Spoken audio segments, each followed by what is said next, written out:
What is up, everybody? Welcome back to another Epic Future Space, and I am here with Blaze Sanders in person. This is awesome. Yeah! Oh, it's so awesome to be here, dude. By the way, we are here in Washington, D.C., and I was attending the ISDC conference, and Blaze is here for the Google Lunar X Prize Summit. The team summit, all 26 teams are here, so we're having a good time. That's awesome. How many times have you guys all gotten together before? In total, I should know this. So I think it's probably about, since it started in 2002, I believe, we've done it at least twice a year, basically. So whatever that works out to be, like 20 times or something like that. And there's only 2 people that have actually made it to all of them. Yeah. So. Really? Yep. Only 2 people. Wow. It's been a kind of a long struggle to make it happen. And apparently this one is the most turnout that you guys have ever had, right? I can't really say too much, but it seems like it to me. Well, either way, it seemed like a really good turnout. Yeah, there's a lot of energy, a lot of young people there, having a blast. Absolutely. Well, we are here just to talk about some of the really cool things that have been happening over the past couple of days and weeks.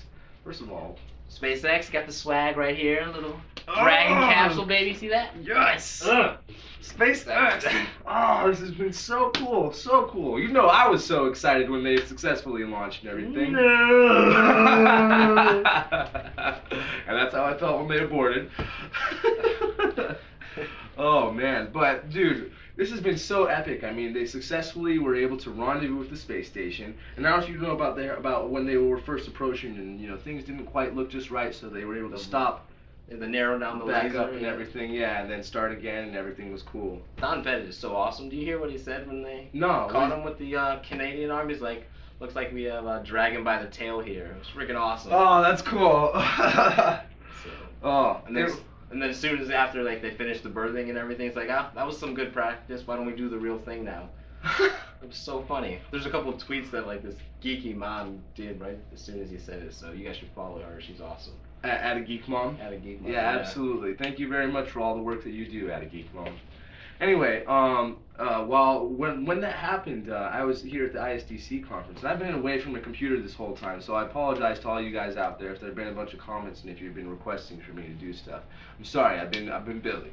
Anyway, when that happened, live while that was happening, we were being spoken to by Charlie Bolden, the NASA administrator, and they had the live footage up on screen. There was a little bit of delay, but it was just epic to have, you know, Charlie Bolden sitting there talking to us about how this is a paradigm shift. This is a big deal, and watching it happen right in front of us. And when it happened, we all freaked out, and it was awesome. Yeah, I just stayed up overnight, both for the launch and for the birthing. Just had to make it happen and stay up. Oh, you had to. Yeah, had to see it live in case something exploded or something. I wanted to be the first one to know about what was going on, so get you pumped. Yeah. Like I said, I was away from the computer, so after they successfully were able to grapple it, and after they successfully birthed, I didn't see any more after that. So what kind of response has been coming out of Hawthorne? Like, what did Elon say, and what's been the response over at their facility? Yeah, they had a press conference, so they gave Elon, the director of the COTS program, I forget his name right now, and Gwen Shotwell all get a big hug right after the event. And then they were just going through like all the checklists for the COTS mission. He's like, you can check off one more of those things right there. We just birthed with the International Space Station. And then the crowd of SpaceX, all the young people just exploded. It was awesome. Oh my god. Oh. So they were funny, hilarious. Elon was doing his thing, talking about what went wrong with the laser, and he had to like break it down because the NASA people were like, the laser was doing all this incorrect error malfunctions, and then he did his Dr. Evil impression. He was like, our space laser was not working correctly, so we had to adjust it. So he really broke it down for the general public. It was awesome. That's awesome. That's very cool. Oh man. So this is really awesome, obviously, and we're obviously very excited. So are you guys. But let's talk about some of the more bigger implications of this and what this really means for commercial spaceflight and American spaceflight. Yeah. Because the SpaceX mission isn't necessarily the make or break for the new space industry, but it shows that it's not a laughing matter. Like, people like us can go out and talk about space exploration and how commercial people can do it and not get that like giggle factor that's really not been able to, we haven't been able to stop people from laughing at us because you're like, oh yeah, you'll do that when you turn 50 in the year 2002 or whatever. So we're past that point now. We've actually done it. I mean, we've been talking about it for a long, long, long time. And I mean, being at conferences like this, there's a lot of old timers here who've been watching this stuff, ever since the early days of Mercury and stuff. And they've been talking about commercial spaceflight and this sort of stuff for a long, long time. And now that it's finally happened, just like you said, the giggle factor is no longer a factor because we've done it. We're no longer just talking about it as some harebrained idea, and your everyday person is just going to write us off as those guys are smoking something. I don't know what it is, but that's they're what crazy. Dragon was named after, right? Pump the Magic Dragon is why Elon named his capsule that. So I love how he admitted to that too on the Daily Show. Yeah, awesome. But oh also, man. I forgot what I was going to say. But the whole kind of thing with SpaceX and what was it? The guy's name who was the project manager of the COTS program. I don't remember his name either, and I'm very sorry. As soon as we do, we will correct that. I'm sure there'll be an annotation somewhere on here. But I apologize that we can't remember your name right here. We're just so excited about all this. This is just so cool. But I mean, this is just the beginning though. This is just COTS. I mean, this is cargo, and it's really cool. And at the same time that we are so excited for SpaceX, we're also rooting for orbital sciences. We want you to accomplish this too, because it's awesome that we got all this with Dragon, but we need more as well. We need competition. It's going to drive down the prices and allow us to do even more cool stuff because NASA doesn't have to worry about any of this stuff anymore, and they can do Mars, Moon, beyond, and make that magic happen. So absolutely. And now that Dragon has successfully birthed and everything like that, that kind of makes them the leader in the CCDev program, the human spaceflight program.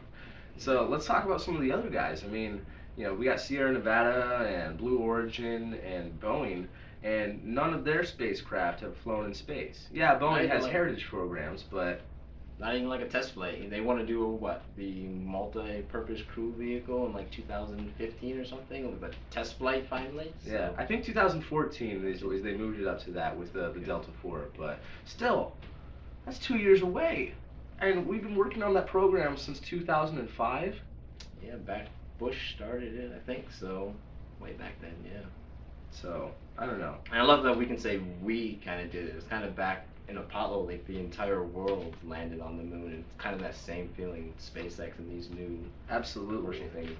We did it as people, as the Earthlings. It's pretty awesome that we can say that. So. Absolutely.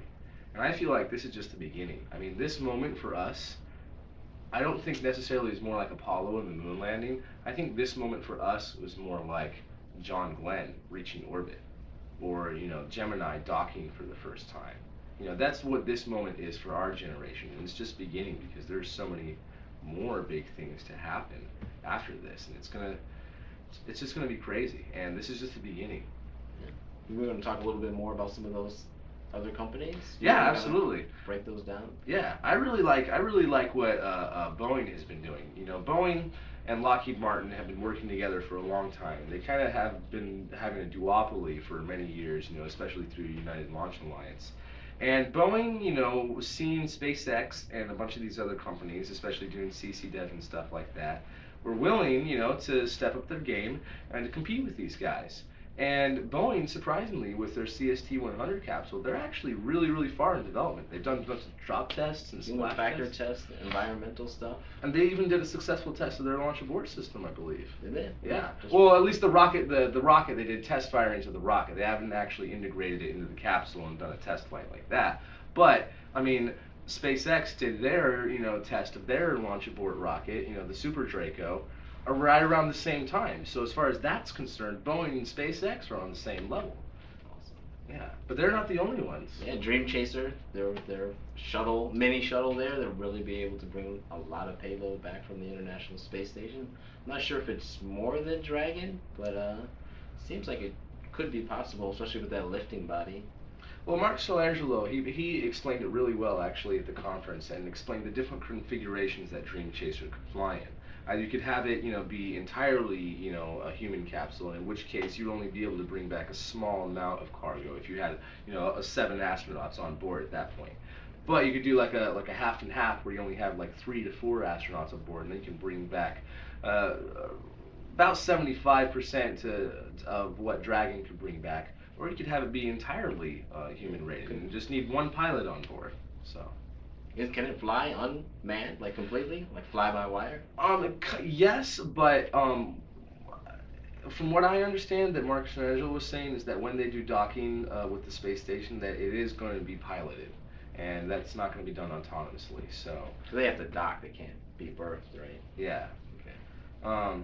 But I mean, I'm sure that if they were to do more work on it and were to get more funding for their program, they probably could in the future have autonomous, and that'd be awesome. But I don't know how I feel about an autonomous space plane. That just kind of seems to defeat the purpose, because the point of a space plane is it's a human spaceship. Yeah, it takes a lot of the development cost away anyway, having a human in the loop. So I love that part, and like it reaches out to the public, having a human. We're not flying robotic things that people can't really put their heart into. So Absolutely. gotta put humans everywhere.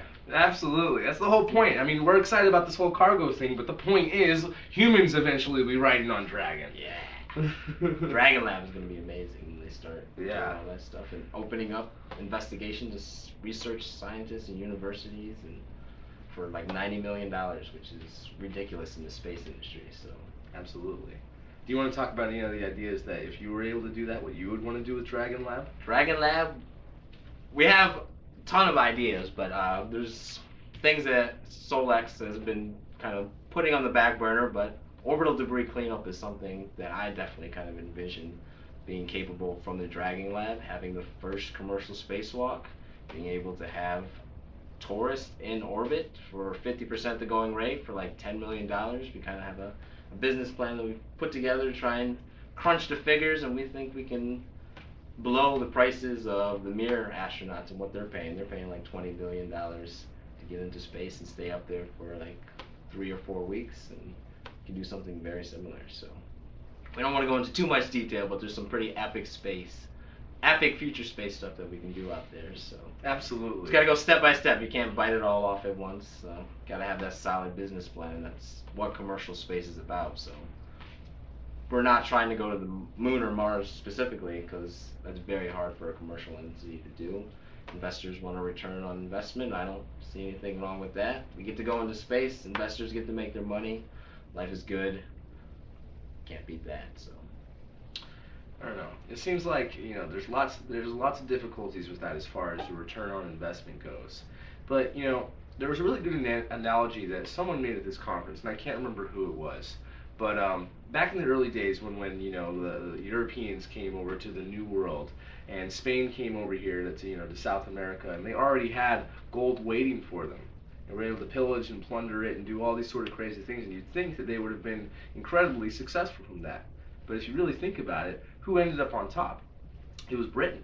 And they came over here, and they didn't have the gold at first. The gold was in California.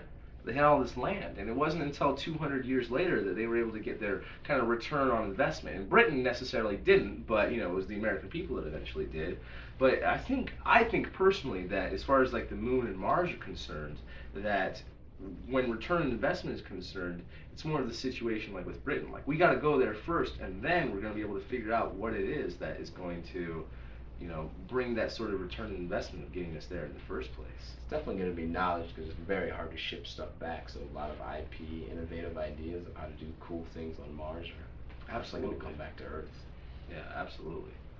And there's still so much science and interesting things that we need to learn from the moon. I mean, just the very last Apollo mission was when they were really discovering lots of crazy things that They finally sent a scientist, right? Yeah, So it took them long yeah, enough. first geologist, and he discovered lots of crazy stuff on there that they weren't even expecting. They had no idea that was even there. And who knows what we're going to find in the future there, so. Yeah. You have to go there and find out, right? Absolutely. So what do you think about how Blue Origin, only every once in a while will put out stuff, but how they've been super secretive? Do you think that, they are working on stuff that, someday is going to blow us all out of the water and be just as exciting and comparable to, like, SpaceX? No, not in the space industry. I don't think that's really how it goes. I think it's delays that are causing them not to get as much work done, because he's trying to split his time. He runs Amazon, so I've talked to a few people on the inside, and he's not able to divide up his time enough and spend enough time on Blue Origin to really get as much work done as he would really hope to, I guess. Or he's planning it out that way, I guess, but as much as some of us space geeks would like to see done as quickly as they hoped. So that's what I've heard at least.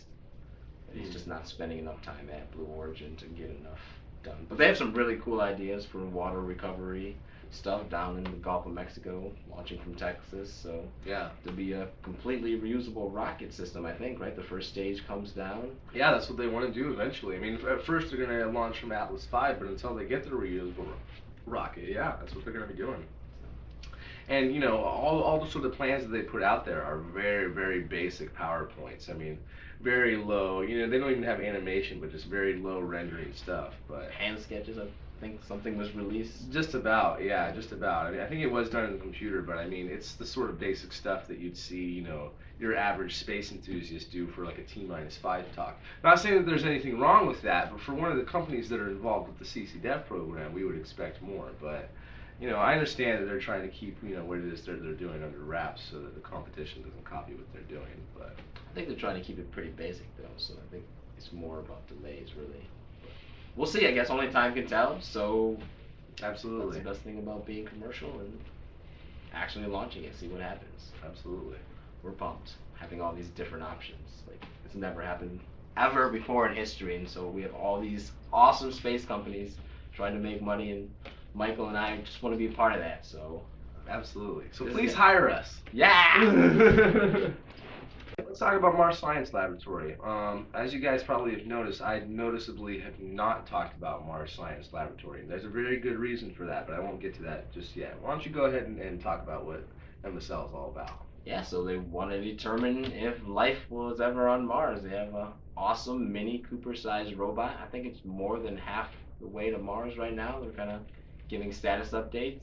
It's going to land with the most epic backpack, rocket pack, Iron Man, sky crane drop down transformer system ever.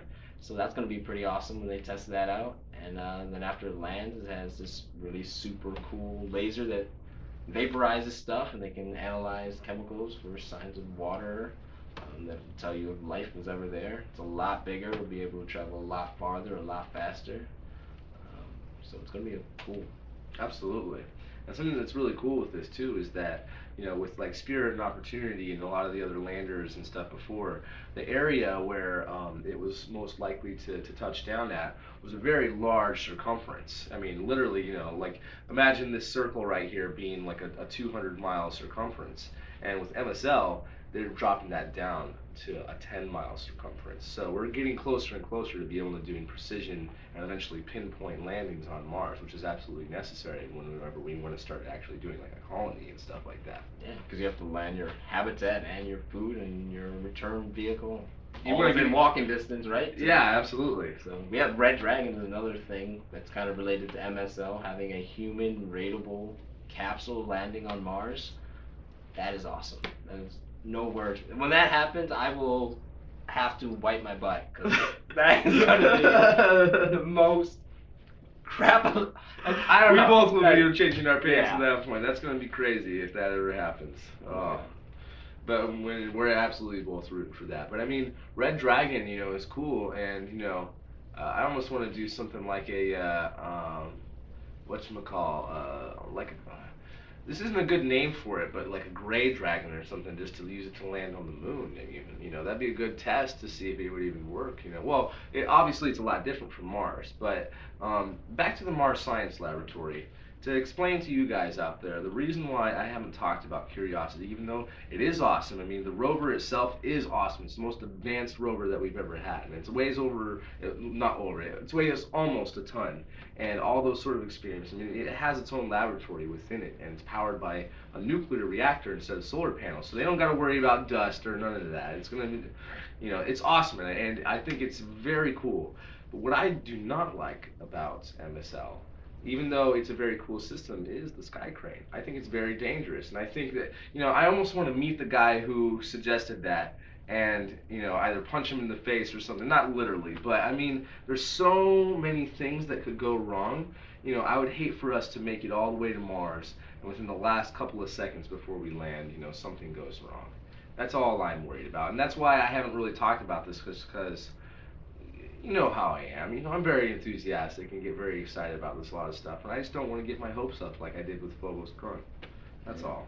we're a lot farther than they ever got. So it's that same backpack system. So it has very few things that could actually go wrong, like one firing and one not firing. They can just turn off some of the other thrusters. So if we're gonna get heavy payloads on Mars, we're gonna have to have some kind of thruster-based system that's a lot larger, a lot more complicated. So I say that's kind of what the U.S. is good at. We're always changing, trying to do things differently. We've retired the Apollo Saturn V and went on to the space shuttle because we wanted to do something a little different, unlike Russia that kind of sticks with the design and lets it ride for 50, 60 years or whatever. So that's kind of the U.S. mentality. I don't know. I kind of like the ever-changing, ever-exploring kind of push that we have. So I agree with that, but I mean, whenever we figure out something that works, we should stick with that and just keep making upgrades. I mean, with Russia, yes, they are still using heritage hardware from back in the '60s, but all this time they have been making upgrades. I mean, their old R-7, which is now the Soyuz rocket, is their old rocket that got Gagarin into space, and it was just a rocket at first with our RCS thrusters and everything like that. But they have modernized it. It does have a computer control system, and if anything goes wrong, it will have an onboard, just like our modern rockets do. And that's cool, but they need to make a lot more upgrades. So I'm all for changing stuff and doing new things and stuff. But at least as far as the Saturn V is concerned, I really wish we still had I wish we had the blueprints for that bad boy. That would.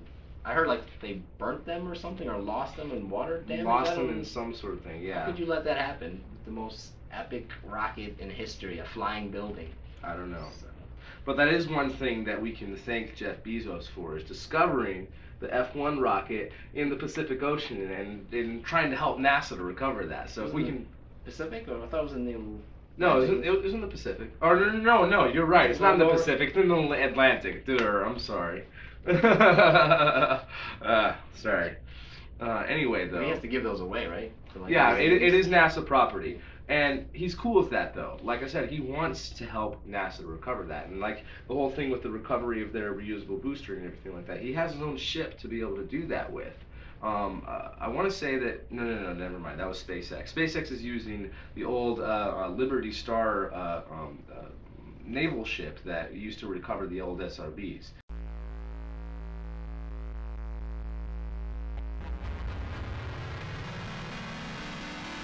So yeah, space is cool. Space is alright. Yeah, I don't know why we're so excited there. It's just space. It's just space. It's just empty. It's kind of dangerous. Could kill us. Yeah. Kind of lose your breath after 15 seconds, pass out. That would suck. All you people that are so enthusiastic and crazy about space, you all are idiots. Losers. No, for real though. What were we just talking about though? Oh yeah, we were talking about Blue Origin recovering the F-1 and the Saturn V and all that sort of stuff. So yeah, how deep was that? How deep was that? Yeah, they recovered.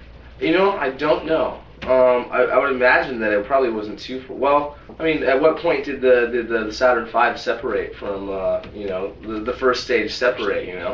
And where did it fall back down? Because it's not going to fall straight back down. It's still going to go on a parabolic arc. So I don't know. Wherever that was, if that's past the continental shelves, then it could be pretty deep, and that might be why they haven't recovered it yet. I didn't know they found it. That's some awesome technology. Yeah, you didn't hear about that? Scanning the ocean's floor. Yeah. So. And that was Jeff Bezos who found that. Not him personally, but his whole team and everything. So that's really cool that happened, and I hope that we are able to back engineer that. Because we're already doing the J2X engine, which is a very much upgraded version of the upper stage of the Saturn V, which is very cool, and that will be the upper stage of the SLS.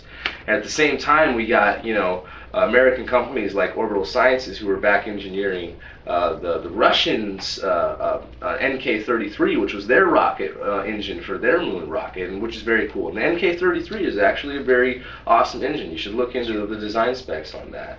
And Aerojet is the one who's doing a lot of that work. I think they're calling it the AJ-26 engine, is their modifications that they've made to the Russian NK-33.